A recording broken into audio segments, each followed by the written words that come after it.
मैं धन्यवाद देता हूं जी। धन्यवाद धन्यवाद। माननीय सदस्य श्री अभिषेक बनर्जी जी।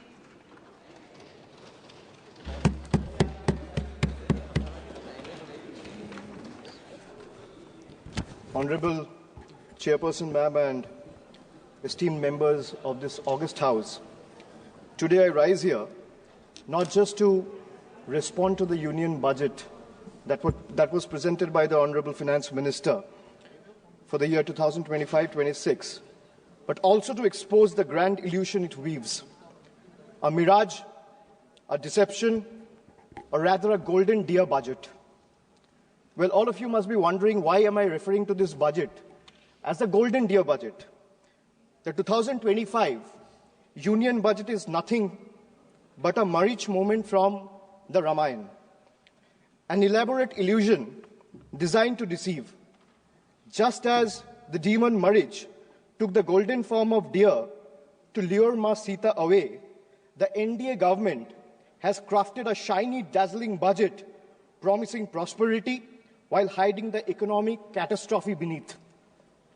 This budget might shimmer, but it's hollow as a treasure chest filled with air. It has flashy promises of tax cuts, economic growth, infrastructure hype to distract the common man, but beneath this illusion lies a brutal reality. Hidden indirect taxes, soaring inflation, slashed public spendings, and last but not the least, corporate giveaways. Just as Ma Sita was misled, the common people are being pulled away from financial stability straight into a fiscal wrecking ball. This government proudly proclaims no income tax for incomes up to 12 lakh rupees. But behind the scenes, they silently ensure the lost revenue is recovered through rising fuel prices, inflated service charges, hidden taxes on daily essentials, and the middle class, much like Lakshman warning Ma Sita, is skeptical, but BJP's propaganda and PR machinery is desperately working overtime to ensure that the common man and the people of this country still chase the golden deer anyway. What is given by one hand is being swiftly taken by the other. Just as in Ramayana, by the time people realize and recognize the deception, the economy has already been handed over to the Ravanas of crony capitalism, while the common man is left struggling to afford groceries, fuel, travel, healthcare, and even a simple movie night, all while being taxed for merely just existing. Madam, the budget presented by the NDA government is a masterclass in half-truths, half accountability, half delivery of schemes, and half-hearted governance. From half-built houses under PMAY to half-achieved farmer income targets, the government continues to sell dreams while delivering only fragments of reality. Infrastructure projects remain half-finished, welfare schemes reach half the beneficiaries, and their failed economic policies cater to half the population, leaving the rest in uncertainty. This is not a vision for developed India. It's a half-baked agenda wrapped in propaganda. Make no mistake, much like demonetization, GST, and the draconian farm laws, the full extent of devastation will only be visible when the smoke clears. I'll start with half-truths. So the NDA government in Maharashtra launched the Ladki Behan. Ma'am, the NDA government in Maharashtra launched the Ladki Behan DBT scheme for women in Maharashtra just before the assembly elections last year to use it as a political bait. Now with the elections over, they have conveniently started scrutinizing beneficiaries, thus removing 60 lakh women from the scheme. This is yet another jumla running deep in your veins, and people see through this betrayal, and they are watching. Another betrayal, ma'am. Before the elections, the government promised a legal guarantee for MSP. After the election, the promise have disappeared without a trace. Madam Finance Minister is here, and I'm glad she's present in the House. She in her speech mentioned that, and she began her speech with a flourish on agricultural growth. But when it came to MSP, the one demand that every farmer of this country has raised there was only silence, no legal guarantee, no relief from the crippling debt. Instead of waiving farm loans, the government has increased the Kisan credit limit, which essentially means handing farmers more debt than relief. Since 2014, and whatever data I'm quoting in the House, if the chair wants, I'll lay it on the table of the House before tonight. Ma'am, since 2014, in the last 10 years, there have been 1 lakh farmer suicide. That's 1 suicide every hour. These aren't just numbers. They're a grim reminder of a system that abandons those who feed the nation while they conveniently feed lies to the entire country. They boasted of digital India, but conveniently ignore the dire state of our schools. While flashy slogans flood social media, the harsh reality is PM Poshan remains stagnant, leaving millions of children without nutritious food. More than 50% of the children under the age of 5 suffer from chronic malnutrition, with 17% underweight, 36% stunted, and 6% wasted. A crisis screaming for attention, and yet the budget for PM Poshan remains dejectedly inadequate, proving once again that the union government is invested more in headlines than hungry children. Another half-truth: before the elections, the NDA government or the ruling party, BJP, promised LPG cylinders for all. But in reality, 1.2 crore households, I repeat the figure, 1.2 crore households could not afford even a single refill in 2022-23 because of their exorbitant price hikes. This is not upliftment. This is abandonment. When people have to choose between a meal and a refill, their promise is nothing but a cruel joke. In 2019, the cabinet approved 8,574 crore for the census. Yet in 2025, today, even after 5 years, only 570 crore has been allocated in this year's budget. 5 years late and still counting. And this is not happening this year either. But why does this matter? Why am I talking about census? Because without a census, every policy, every income tax slab revision, and every economic projection is simply and just a blind projection and a blind gamble. The Nari Shakti Vandan Adhiniyam, Women Reservation Act, which was passed by calling a special session 18 months back in 2023, can't be implemented as its rollout depends on the completion of the next census and subsequent delimitation. Both are yet to be scheduled.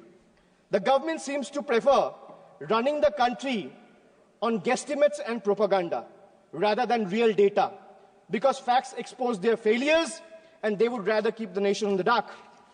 As we look at the economic policies of the NDA government, one cannot help but see a pattern. And what is the pattern? Ma'am, the pattern is of or if I am to say, it resembles the tale of a reverse Robin Hood. What is a reverse Robin Hood? We know the story of Robin Hood, taking from the rich and giving to the poor. BJP has mastered the art of taking from the poor and giving it to the wealthy elite. So reverse Robin Hood. For instance, I'll give you an example. For instance, the waiving of corporate loans worth thousands of crores using taxpayers' money, while poor farmers struggling with small debts are left to suffer.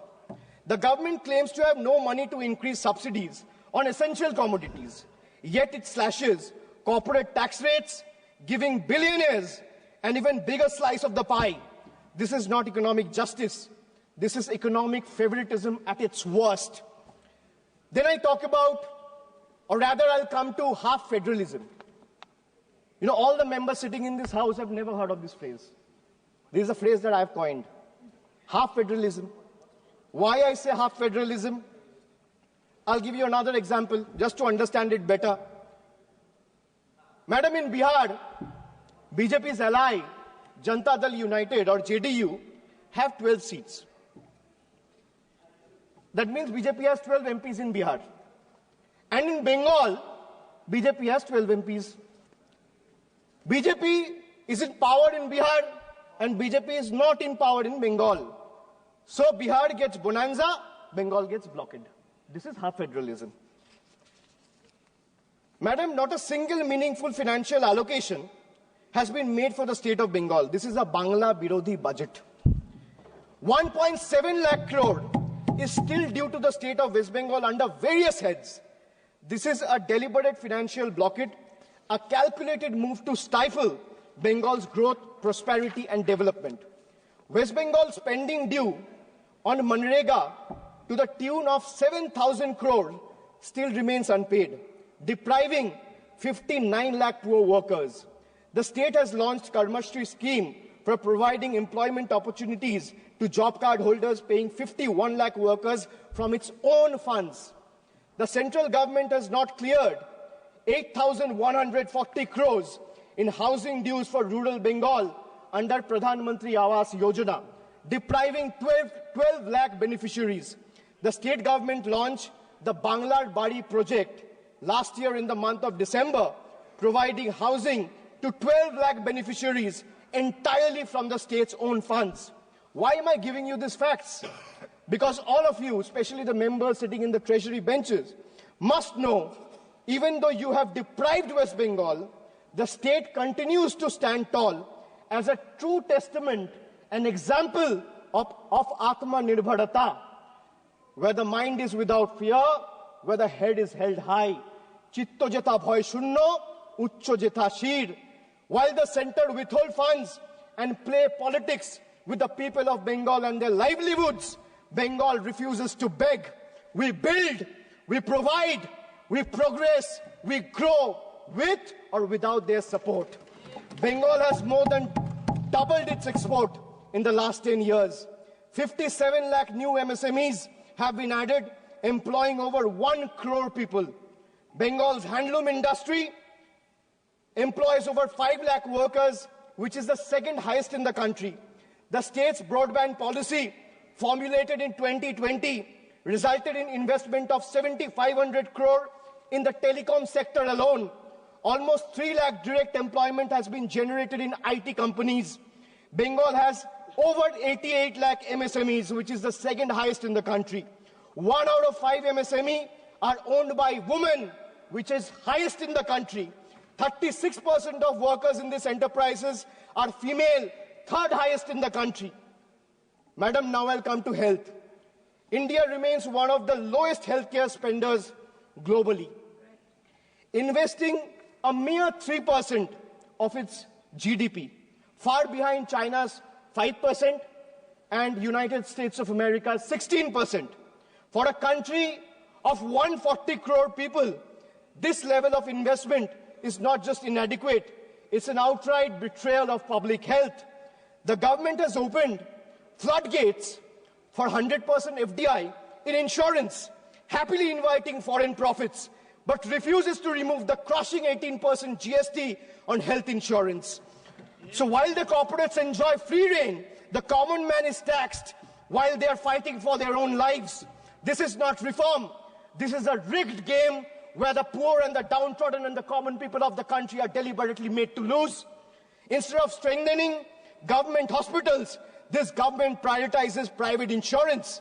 Models like PMJAY, whose allocations shot up by 29%, essentially funneling public money into corporate pockets. Strengthening public health care could have benefited millions, but instead government chose to privatize health care under the guise of welfare. And if the government truly cared about public health, why has funding for mental health programs like National Tele-Mental Health Scheme has been slashed by 16%? Why is NIMHANS, which is the country's top health mental institute, facing budget cuts? The answer is simple. The government just doesn't care. If healthcare were a priority, this budget would be investing in real solutions, not just mere illusions. Under BJP rule, all of them combined, they excel in crafting headlines. But when it comes to hospitals, medicines, genuine public health investment, the reality is nothing short of an empty set. Madam, now I'll come to half minister. I spoke about half truths. I spoke about half federalism. now let's talk about half minister. Because our part-time railway minister is also juggling between two other ministries. One is electronics and IT, and the other one is information and broadcasting. Running the Indian Railways, which is considered as a lifeline for millions, is not a side gig, madam. But under BJP, governance has become a multitasking circus, delivering half-baked results everywhere. Why I say this? Because from the time this government came in, they have discontinued the railway budget. What they have done for safety, how many kilometers have been covered under Kavach?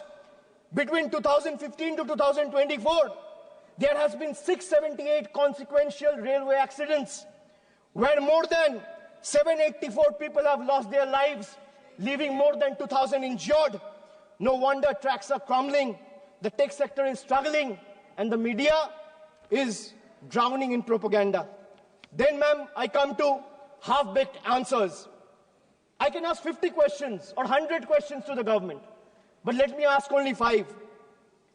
Why did you promise the people of this country a $5 trillion economy by 2025? We are in 2025 today, in the month of February. And looking at the rate India is growing, that goal will not even be achieved by 2037. Forget about 2025. Why did you slash funds for LPG connection to poor households by 30% over revised estimates? Why have you slashed funds for crop insurance scheme by 25% over revised estimates? Why has the Data Protection Board of India given only 5 crore rupees when the cost of running Parliament for a single day is more than 9 crore rupees? Why has the budget allocation for minority affairs have been slashed by 57%, decreasing significantly from 1,575 crores in 24-25 to 678 crores in 25-26?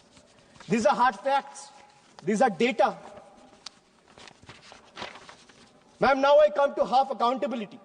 After half truths, after half federalism, after half minister, after half-baked answers, I come to half accountability.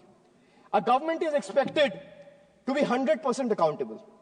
But this coalition government believes in half accountability. You all must be wondering, where is the other 50%? Well, that's conveniently covered by... Because if you ask them, if you ask the media, according to them, this government is working 200%, is functioning at 200% efficiency.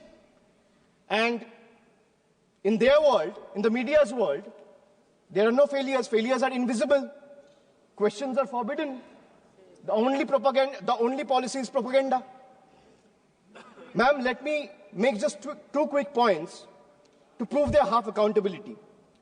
In price rise, the food inflation in 2024 averaged at 8%. In October, food inflation was at 14-month high.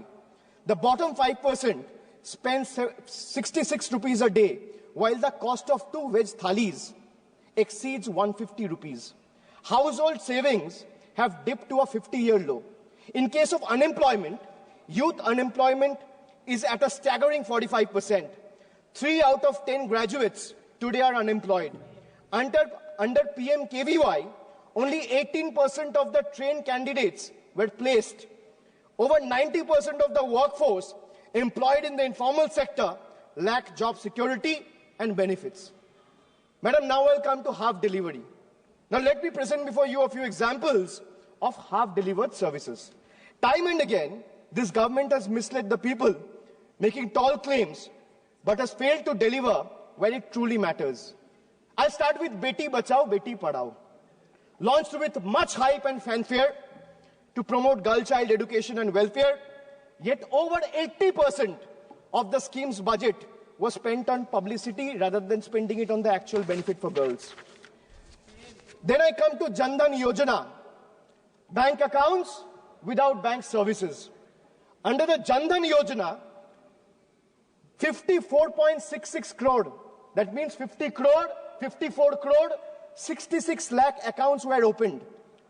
But 11 crore, 58 lakh accounts remains inoperative.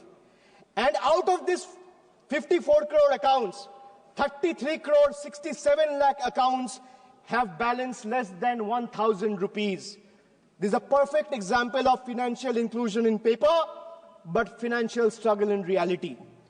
Ma'am, they spoke about doubling farmers' income, a forgotten promise. They promised to double the farmers' income by 2022. We are in 2025.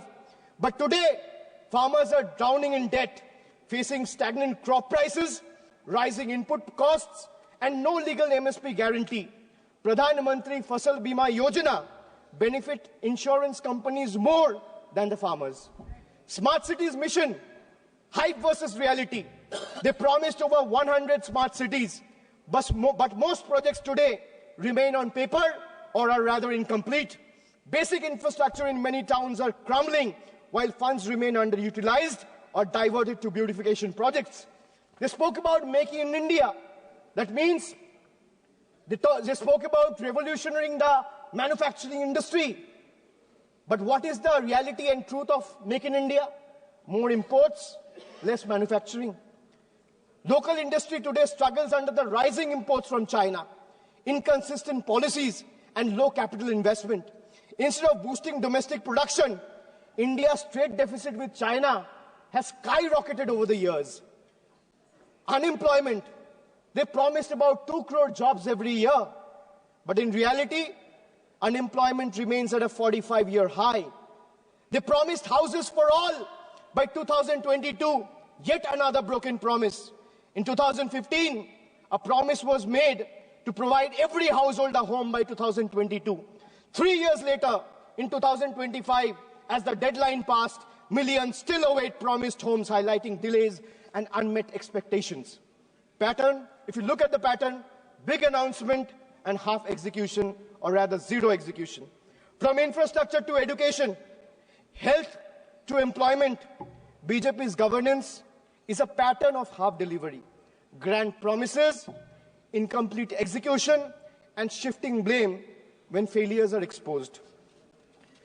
This budget is like when I went through the budget, I was here when Madam Finance Minister presented the budget, but later I went through the budget document.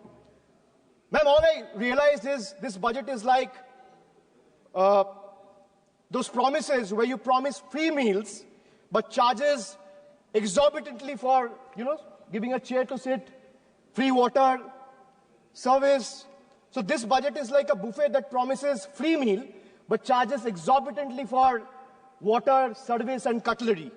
While taxpayers find momentary relief in minor reduction in income tax slabs, the government swiftly offsets these benefits through indirect taxes on fuel, essential commodities, rising road tolls, and higher consumer good prices driven by the increased GST rates. It's evident that these reliefs are nothing more than a mere illusion. Much like the Jio's once free data plans, attracting millions of users at a time, and then they raised the tariff sharply, which now comes monthly at a hefty price tag. The government claims to provide relief, but the reality for the middle class tells a different story. Let me give you another small example, and these are real examples. The government claims of an 80,000 tax benefit for an individual whose income is 12 lakh rupees annually. But it's nothing but a misleading farce. They thumb their chest about relief while simultaneously bleeding the common taxpayer dry through GST and unchecked inflation. A taxpayer in this income bracket, that means someone who is earning 12 lakh rupees annually, spends on essential categories like food, housing, education, healthcare, railway travel, air travel, transport, recreation, and each of these are subjected to steep GST rates under NDA's failed economic policies. The result, if you do a quick calculation, you will see that someone earning 12 lakh rupees ends up inadvertently paying 98,000 in GST. So the illusion of 80,000 tax benefit that BJP is desperately trying to sell, in reality is snatched away from GST alone. That means someone earning 12 lakh rupees is inadvertently having to pay 98,000 rupees on the account of GST alone. Then you have surcharges, you have cess, you have toll tax, you have many other tax. You have STT, security tax. And why I talk about GST? Because whatever one required to exist, madam, from medicines to tea, from toiletries to toothpaste, from hair oil to cooking oil, from fuel to oxygen cylinders, from rice to sugar, from butter to ghee, from undergarments to footwear, from biscuits to even popcorn at the movies, everything is taxed. In fact, more is lost to GST than they claim to give back. To make matters worse, there are several other taxes like I mentioned. There is toll tax, there are security transaction tax, there are cesses, there are surcharges, and then there's inflation also, which continues to erode whatever little remains. With an average 6% annual inflation, if someone is earning 12 lakh rupees today, that will shrink down to 10 lakh in 3 years. The only thing that is not taxed, or is rather untouched, is BJP's list of misleading promises and their sheer incompetence. That's only untaxed. The budget remains completely failure, and the budget also reminds me from a scene from a popular movie of Three Idiots. All of us have seen the movie. It went very popular. And throughout caste, creed, and religion, everyone loved the movie. So, ma'am, the budget reminds me of the movie Three Idiots, where Amir Khan's character, Rancho, exposes the education system's obsession with rote learning over genuine understanding. Similarly, today's government reminds me of the deceptive college director virus. And the role of virus was played by, I'm not talking about the viruses present here, I'm talking about the college director virus whose role was played by Boman Irani. So the college director virus, what he used to do? He used to offer flashy numbers, grand schemes that prioritized ranking over real progress. Much like virus, the focus seems to be on the surface level over real achievements, presenting a polished image rather than addressing the true needs of the people. Or if we take a page from the history, the British during the colonial rule, they promised reforms while continuing to exploit India's resources. BJP's budget follows the same playbook, advertising tax relief while ensuring the burden is transferred through hidden economic policies that favor big corporations and the elite, leaving small businesses and working class struggling. Madam, the budget presented over the last 1 decade perfectly sums up NDA and the BJP's version of Achhe Din, reflecting not just their grand narrative, but also the harsh reality of common people's struggle under the NDA's rule and regime. If I'm a citizen of India, I have to pay tax on the money I earn. If I'm a citizen of India, I have to pay tax on the money I spend. I'm a citizen of India, I have to pay tax on the things I buy, I have to pay tax on the things I sell. And moreover, pay tax on things that are already taxed, bought with money that is already taxed. Correct. Just imagine, you earn, you pay tax. You spend, you pay tax. You buy, you pay tax. You sell, you pay tax. And then you pay tax on things those are already taxed from the money that is already taxed. This sums up the budget completely. The people of India have woken up, and they will no longer be misled by these empty promises and false claims. The government must pay attention to the aspirations of 140 crore citizens. If they don't, they should brace themselves. What started as a teaser in June 2024 will soon become a full-blown blockbuster.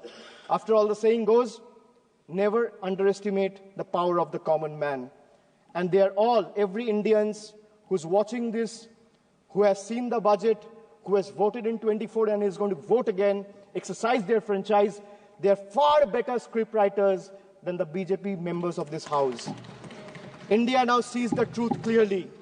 BJP stands for Bhashan, Jumla and propaganda, where speeches replaces real action And NDA stands for, well, no prize for guessing, not delivering anything. Thank you, Madam. Jai Hind.